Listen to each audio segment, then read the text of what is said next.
ఈ weight loss drugs వాడుతున్నా weight lose అవ్వట్లేదే. కొంతమంది ఏమో బాగా లూజ్ అవుతున్నారు, కొంతమంది ఎందుకు లూజ్ అవ్వట్లేదు అని అంటే ఆన్సర్ ఎవరి దగ్గర ఉండట్లేదు. వాళ్ళు చేస్తున్న మిస్టేకా, లేకపోతే వెయిట్ లాస్ డ్రగ్స్ తీసుకుంటున్నాం కదా అని చెప్పి కేజీలు ఇంటేక్ ఉంటుందా? ఎక్కడ వస్తుంది ఫాల్ట్? అడిగి తెలుసుకుందాం. మనతో ఉన్నారు డాక్టర్ రవికాంత్ గారిని. సార్ హలో అండి. సార్ ఏంటి సార్ పరిస్థితి? ఎందుకు సార్ ఇది వాడుతున్నా ఇంకా కొంతమందిలో వెయిట్ లాస్ అవ్వట్లేదు? టెన్షన్గా మీరు చెప్పినట్లు ఫస్ట్ 2.5, నెక్స్ట్ కొంచెం ఎస్కలేట్ చేసుకుంటే అట్లా అన్ని ఫాలో అవుతున్నాం రూల్స్ అంటారు, కానీ కొంతమందిలో ఎందుకు కనిపించట్లేదు? అంటే ఒక విచిత్రమైన సంఘటన ఒకటి చెప్తానండి. ఓ పేషెంట్ ఇలాగే డోసు తీసుకున్నారు, 10 డోస్ తీసుకున్నారు, ఏది మోంజారో. దాన్ని తక్కువ కాస్ట్లో చేసుకోవటం ఎట్లా అంటే 15 క్లిక్స్ చేసుకుంటే మనకి 2.5 వస్తుంది, నెలకి మనకి 9,000 మిగులుతుంది అని చెప్పడం జరిగింది. అది అలాగే తీసుకుందాం అని అనుకున్నాం. వాళ్ళకి ఈ ఇంజెక్షన్ ఎలా చేసుకోవాలి డాక్టర్ గారు అంటే, రోజు చాలామందికి ఏంటంటే బయట ఇంకో నర్సునో డాక్టర్నో పిలిపించుకుని చేయించుకోవాలి అనేది ఉంటుంది. మేమేంటంటే మన హాస్పిటల్లో నేర్పిస్తాం, మీకు మీరే చేసుకోవటం. కానీ ఇన్సులిన్ ఎలాగో ఇది కూడా అలాగే, ఇన్సులిన్ పెన్ ఎలా వాడతామో అలాగే ఇది కూడా చేసుకోవచ్చు. మీరు కావాలంటే ఇలా జస్ట్ క్లిక్ అని ఫస్ట్ డోస్ ఒకటి, రెండో డోస్ ఒకటి వాళ్ళకి దగ్గరుండి నేర్పిస్తే వాళ్ళ ఫ్యామిలీ మెంబర్కి కానీ వాళ్ళకి కానీ, మూడోది, నాలుగోది, ఐదోది ఇది ఒక్క రోజుతో పోయేది కాదు కాబట్టి ఒక 3-4 నెలలు కానీ ఫ్యూచర్లో ఇంకెక్కువ మళ్ళీ వాడాల్సి వస్తుంది. కాబట్టి వాళ్ళు నేర్చుకుంటే చాలా ఎంపవర్డ్గా ఫీల్ అవుతారు. ప్రతిదానికి ఇంకొకళ్ళ మీద డిపెండ్ అవ్వాలనుకోండి, వారానికి మళ్ళీ చేయించుకోవాలి. ఆ రోజు ఆ టైంకి వాళ్ళు వస్తారా రారా, టైంకి వస్తారా రారా, ఇంకా ఆ టెన్షన్ వాళ్ళకి ఒక రోజు నుంచి మళ్ళీ అనవసరమైన టెన్షన్ ఆలోచన. ఇంజెక్షన్ వారానికి ఇవ్వాలి. ఒకరోజు లేట్ అయితే మునిగిపోయింది ఏం లేదు. ఓకే. కాబట్టి చాలామంది అమ్మో వారం అయిపోయింది కాబట్టి కంగారు పడాల్సింది ఏం లేదు. ఒకరోజు అటు ఇటుగా అయినా ఏం అవ్వదు. సో తగ్గేది కూడా ఏముంది, దాని ఎఫెక్ట్ వారం రోజులు ఉండేది, ఇంకో రోజు వారం రోజులుండి దాని ఎఫెక్ట్ తర్వాత రోజు 0 అయిపోదు, తర్వాత కూడా ఉంటుంది సగం ఎంతో కొంత. సో కాబట్టి అట్లా కంగారు పడిపోక్కర్లేదు. ఎందుకంటే ప్రతి దానికి నేను చూస్తుంటాను కదండి, పేషెంట్ సైకాలజీ ఏంటంటే చిన్నది తేడా వచ్చినా ఇంకా ఆ రోజంతా టెన్షన్గా ఆలోచిస్తూ ఉంటారు. ఓ పేషెంట్కి అలాగే ఇచ్చాము, ఎలా చేయాలో నేర్పిస్తే వాళ్ళ ఇంట్లో వాళ్ళు ఉన్నారు. సో మొత్తం డోసు క్లిక్స్ ఎలా చేయాలి, ఇలా సౌండ్ వస్తూ ఉంటుంది, 15 క్లిక్స్ పెట్టుకోండి అని చెప్పి, ఇలా నొక్కండి అని చెప్పాము, ఇలా గుచ్చుకోండి అని చెప్పాము. సన్న సూది, వెంట్రుక అంత సన్న సూది కనపడి కూడా కనపడదు, అది అంత సన్నగా ఉంటుంది, అది గుచ్చుకుంటే నొప్పి కూడా రాదు. గుచ్చుకున్న తర్వాత ఇలా వెనకాల దీన్ని నొక్కాలి. ఇలా నొక్కేసాం మనం. నొక్కాలి అని క్లియర్గా చెప్పలే, ఆవిడ ముందు నొక్కాము. కాకపోతే తనకేంటంటే ఓహో ఇలా గుచ్చుకున్నాము, మందు వెళ్ళిపోయింది, భలే ఉందే అని ఇంటికి వెళ్ళారు. 1 రోజులు వాడారు, 1-2 నెలలు వాడినా ఏమి తగ్గల, రోజు గుచ్చుకుంటున్నారు, బరువు తగ్గట్లా. 2 నెలల తర్వాత వచ్చారు, మేమేమో ఉత్సాహంగా ఏమున్నా, ఎలా ఉన్నారు, ఏంటి, ఇంకా తగ్గారా లేదా అని అడుగుతుంటే, తను ఒక 20,000 ఖర్చు పెట్టుకుంది కదా, ఆ కోపము యాంగర్ అంతా ఉంది. ఏందండి అసలు ఏం తగ్గలేదు అని చాలా పాపం నిరుత్సాహంగా చెప్పారనమాట. ఏం జరిగింది అని చెప్పి, మీరు ఎలా చేసుకున్నారు మళ్ళీ ఒకసారి చూపిస్తారా అని అడిగాను. అడిగితే పేషెంట్ ఇదిగోండి ఇలా చూపించారు కదా, ఇగో మనం 15 క్లిక్లు లెక్క చూసుకున్నాను, 2.5 రావాలంటే ఇగో ఇలా సౌండ్ చూశాను, ఇలా ఉంది, ఇలా పొడిచాను, తీసేశాను. పొడిచేశారు, తీసేశారు. కానీ పొడిచి తీస్తే డ్రగ్ వెళ్ళదండి. ఇలా పొడిచిన టైంలో వెనకాల ఈ కలర్ది నాబ్ ఉంది కదా, ఇది నొక్కాలన్నమాట. ఇది నొక్కితేనే ఆ మందు లోపలికి వెళ్తుంది. ఆ నొక్కలేదు ఆవిడ, రోజు ఇలా అంటున్నారు, మళ్ళీ తీసేస్తున్నారు. సో డ్రగ్ లోపలికి వెళ్ళా. 2 months టైం వేస్ట్ అయిపోయింది. 2 months టైం వేస్ట్ అయిపోయింది. సో అప్పుడు చెప్తే అప్పుడు అర్థమైంది. అంటే వాళ్ళకి అన్నీ మనం చెప్పినప్పటికీ కూడా ఫస్ట్ ఇంజెక్షన్ అనే టెన్షన్లో కొన్ని రిజిస్టర్ అయినట్లేదు. సో మెజారిటీకి 90%, 99% అందరూ బాగానే అర్థమవుతుంది. ఒకళ్ళు కాకపోయినా వాళ్ళ ఫ్యామిలీ మెంబర్స్ ఎవరో ఒకళ్ళు బాధ్యత తీసుకుని 1కి 4 సార్లు అడిగి కన్ఫర్మ్ చేసుకుని వెళ్తారు. దీనికి అలా జరిగిందనమాట. సరే అని మళ్ళీ ఇచ్చిన తర్వాత మళ్ళీ ఇంకొక 2 నెలలకు వచ్చినప్పుడు 5 కేజీలు తగ్గారు. She was happy. ఇలా చిన్న థింగ్స్ ఇన్సులిన్లో కూడానండి ఇదేనండి, నెంబర్ ఆఫ్ క్లిక్స్ కౌంటింగ్ కానీ అవి డోసుని బట్టి అన్నీ మారిపోతూ ఉంటాయి. మీరు ఇన్సులిన్ ఫస్ట్ టైం చేసుకునే వాళ్ళకి కూడా ఇదే వర్తిస్తుంది. ఇన్సులిన్ పెన్ కూడా ఇలాగే క్లిక్స్ ఉంటాయి, డోసెస్ ఉంటాయి, జాగ్రత్తగా చూసుకుని చేసుకోవాలన్నమాట. సరే, ఇంకేమన్నా పొరపాట్లు చేస్తూ ఉంటారా సార్ జనాలు? ఇంకా టెక్నికల్గా అంటారా దీంట్లో? ఎస్.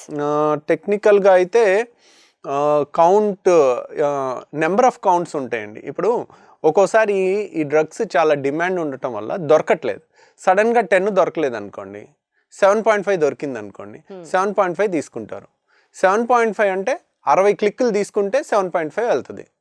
ఇప్పుడు మనం 2.5 డోస్ ఇవ్వాలనుకోండి, 1/3 7.5లో 1/3 క్యాలిక్యులేషన్ 1/3 అంటే 60లో 1/3 అంటే 20 క్లిక్లు ఇవ్వాలి. 15 ఇస్తే సరిపోదు. 10 డోస్కి 15 క్లిక్స్ ఇవ్వచ్చు. అట్లా మనకి దీంట్లో 15 కూడా వచ్చింది, ఎక్కువ అందుబాటులో లేదు. అంటే కొంచెం ఈ టెక్నికాలిటీస్ అన్ని టఫ్ గానే ఉంది సార్ నార్మల్ పర్సన్స్కి. కానీ పెన్ను పేపర్ తీసుకుని నీట్గా ఎక్స్ప్లెయిన్ చేస్తే వాళ్ళకి 9,000 తగ్గుతున్నప్పుడు నెలకి 9,000, అదే మనం 10కి చెప్పాము, 15 వాడితే ఇంకా తగ్గుద్ది. 15లో మీకు ఒక డోసు 15, దాన్ని క్లిక్స్ ఇంకా తగ్గుతాయి, 10 క్లిక్స్ లోపలికి వచ్చేస్తాయి, 15 క్లిక్స్ కల్లా. సరే, అదర్వైజ్ ఆల్సో ఈ ఇంజెక్షన్స్ని జాగ్రత్తగా మీరు చెప్పినట్లు టెక్నికాలిటీస్ నోట్ చేసుకుంటూ క్లిక్స్ లెక్క పెట్టుకుంటూ కాన్షియస్గా చేసుకున్నారనుకోండి, ఇది తీసుకుంటున్నాం కదా అని చెప్పి మనం ఇష్టం వచ్చింది తినచ్చా? అప్పుడు కూడా ఏమన్నా డైట్ రెగ్యులేషన్స్ ఫాలో అవ్వాలా? Even that has an impact on the weight లాసా? యూజువల్గానండి వాళ్ళకి ఎప్పుడైతే డ్రైవ్ అనేది ఒకటి ఉంటుంది, లోపల తినాలి అనే కోరిక ఉంటుంది, అది కొంతవరకు తగ్గితే మనం కంట్రోల్ అవ్వగలుగుతాం. ఇప్పుడు నిన్న నైట్ జరిగింది నేను చెప్తాను. నేను మార్నింగ్ 8 కల్లా వెళ్ళిపోయి సర్జరీ స్టార్ట్ చేస్తాను. సర్జరీస్ అయిపోయి అందరూ ఓపీడీ చూసేసరికి 5 అయిపోద్ది. 5కి వచ్చేసరికి నాకు కలకలగా పొట్టంతా ఆకలి ఉంటుంది. ఇంకా మార్నింగ్ మీరు ఏం తినరా? మధ్యాహ్నం బాక్స్ తింటాను, మార్నింగ్ టిఫిన్ చేసి వెళ్ళిపోతాను. తర్వాత ఈవినింగ్ 5-6కి వచ్చేసరికి బాగా ఆకలిగా ఉంటుంది, రాగానే 6 కల్లా తినేస్తాను. నేను 6కి 6-6:30 కల్లా తినేసాను. నా కోట అయిపోయింది, ఇంట్లో తినాల్సింది. సో 7-7:30కి మా పిల్లలు స్విమ్మింగ్ చేసి వచ్చి వాళ్ళ ఆకలి మీద ఉండి పావు బజ్జీ వెళ్దాం అని అన్నారు. వెళ్ళాం. నాది అయిపోయింది కదా, ఇంకెందుకు, సరే మీ కంపెనీకి వస్తానని వెళ్ళాను. వెళ్తే వాళ్ళు తింటా ఉంటే నాకు తినబుద్దేసి నేను పావు బజ్జీ తినేసాను. పక్కనే ఇంకో స్వీట్ షాప్ ఉంది, బోయపాటి స్వీట్ షాప్ అని, అక్కడ పావు బజ్జీ పక్కన వెళ్ళాను. లోపలికి వెళ్ళా. నాకేంటంటే రస్మలై చాలా ఇష్టం. అక్కడేమో మిల్క్ స్వీట్ చక్కగా రస్మలై 2-3 వెరైటీగా చేస్తుంది. రౌండ్గా చేస్తారు, ఫ్లాట్గా చేస్తారు కదా, రౌండ్ చిన్న బాల్స్ ఉంది. అది చూడగానే తినాలనిపించింది. సరే అని ఒక రస్మలై తినేసాను. తినేసిన తర్వాత బాదం పాలు కనపడింది. అరే ఎన్నాళ్ళో అయింది బాదం పాలు తాగి, పర్లేదులే ఒకరోజే కదా బాదం పాలలో ఒకటి తాగేశాను. తర్వాత ఇంకా ఇది కూడా అయిపోయిన తర్వాత ఇంకొకటి, మా పిల్లలేమో సాఫ్టీ కావాలని అడిగారు. అయితే వాళ్ళు సాఫ్టీ తింటుంటే దాంట్లో మొత్తం తినలేదు కానీ కొద్దిగా టేస్ట్ చూసాను అనమాట. అంటే నా ఫుల్ కోట అయిపోయిన తర్వాత కూడా ఒక పావు బజ్జీ, ఒక ఫుల్ బాదం పాలు, తర్వాత ఒక ఫుల్ రస్మలై. సో సరే ఇప్పుడు ఏముందిలే, మనం అంత బరువు ఎక్సెస్గా ఒబీస్గా లేం కదా, రోజు పర్వాలేదు చేస్తున్నాం కదా, ఒక్కరోజు తింటే ఏమైందిలే, చీట్ చేస్తే ఏమైందిలే అని. కానీ అక్కడ కంట్రోల్ చేసుకోవటం అనేది మెచ్యూర్ పీపుల్కే కష్టం. మామూలు యంగ్స్టర్స్కి కానీ ఇంకా చిన్నపిల్లలకు కానీ 20 ఏళ్ల పిల్లలకు కానీ అది కంట్రోల్ చేయటం ఇంకా కష్టం. దట్టు వాళ్ళు లావు ఉంటే, ఇప్పుడు సన్నగున్న వాళ్ళకి ఆకలి హార్మోన్ ఇంత ఉందనుకోండి, వాళ్ళే 120 కేజీలు ఉన్నారనుకోండి, వాళ్ళకి ఆకలి హార్మోన్ ఇంత ఉంటుంది, వాళ్ళకి ఆకలి ఇంటెన్సిటీ కూడా ఎక్కువ ఉంటుంది. అంత ఎక్కువ ఉన్నదాన్ని కంట్రోల్ చేయడం కూడా కష్టం. సన్నగుండే వాళ్ళకి ఆకలి వేరు ఉంటుంది, లావుగున్న వాళ్ళకి ఆకలి కొంచెం ఎక్కువ ఉండొచ్చు. సో దాన్ని కంట్రోల్ చేయటం కూడా ఇంకా కష్టం అవ్వచ్చు. సో కంట్రోల్ చేయటం ఒక ఎత్తు, కానీ ఇక్కడ పరిస్థితులు మన ఇంట్లో వాళ్ళు కల్పించకూడదు. ఇంట్లో వాళ్ళు అరే వాడు తగ్గటాన్ని చూస్తున్నాడు, వాడు ఒక 30 కేజీలు తగ్గాలి, వీడిని అనవసరంగా అక్కడికి ఇక్కడికి పట్టుకెళ్ళొద్దు, అనవసరంగా అన్నీ ఉండే చోట ఎందుకు మనం కల్పించాలి. ఒక 2 నెలలు వదిలేస్తే ఒక 20 కేజీలు తగ్గాడు అనుకుంటే, ఆ రోజు జాగింగ్ చేసి డిసిప్లిన్లో పడిపోయి ఆ రోజు తినేటట్టు చేద్దాం. సో ఈ 2 రోజులు మన ఫ్యామిలీ అంతా వాడి కోసం కూడా మనం కొంచెం కాంప్రమైజ్ అవుదాం. అన్నెసరిగా వాడిని టెంప్ట్ చేసి ఏదో వాడుతున్నా కానీ ఎప్పుడు కూడా వెయిట్ లాస్ డ్రగ్ అనేది మన డిసిప్లిన్కి ఎప్పుడు కూడా రిప్లేస్మెంట్ కాదండి.